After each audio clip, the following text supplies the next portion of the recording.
ဒါဟာဝေးမိတ်ဖို့ H Pro 2018ပေါ့နော် i7 RAM 16GB SSD 512GB နဲ့ NVIDIA graphics ပါတယ်ပေါ့ဒီကောင်ကိုkeyboard replacement လုပ်မယ်ပေါ့နော် keyboard လဲမယ် keyboard လဲဖို့အတွက်ဘယ်လိုလဲရမလဲပေါ့ဆုံးကောင်ကဒီအရှိမဝက်ဦးလေးလုံးနောက်မှာဝက်ဦးလေးလုံးပါဝက်ဦးလေးလုံးကိုဖြုတ်လိုက်လို့ရှိရင်ပုံဖန်လို့ရပြီပေါ့နော်ဒါတို့ရအတွင်းပိုင်းပါညာကဝက်ဦးသုံးလုံးပါတေးလေးပေါ့နော်နောက်ပါဆိုတော့ဒီမှာဒီအသေးလေးတွေကဒီနာဟိုဘက်ကဟာရကြတော့အရှိပြင်တက်တဲ့ခါကျရင်ဝက်ဦး site မှာအတိုင်းပဲမှာဆိုမာတာဖို့ကကာပါခွာရတာပေါ့နော်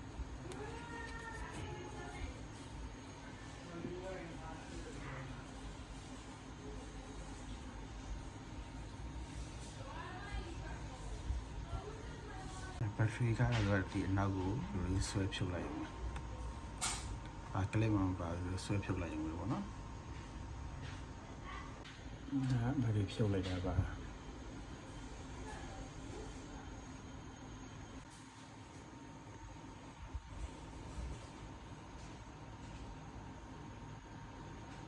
ကေပဲပေါ့နော် keyboard ကေပဲတွေကတော့အပေါ်လေးကို break ကလေးလှန်လိုက်ရုံပါအဲ့ဒါအောက်လေးခြားထားရအောင်လို့ပေါ်လေးကို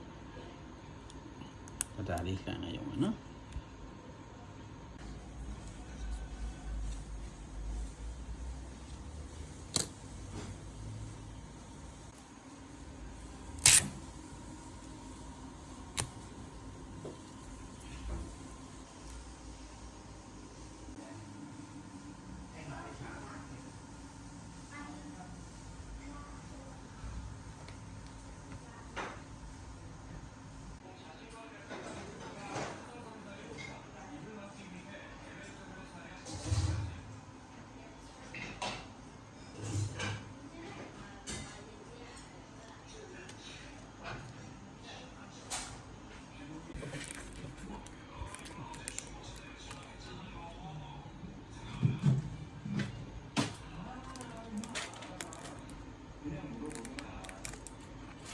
တော့သူတီးဖို့အောင်ဖြုတ်လိုက်တာပေါ့နော်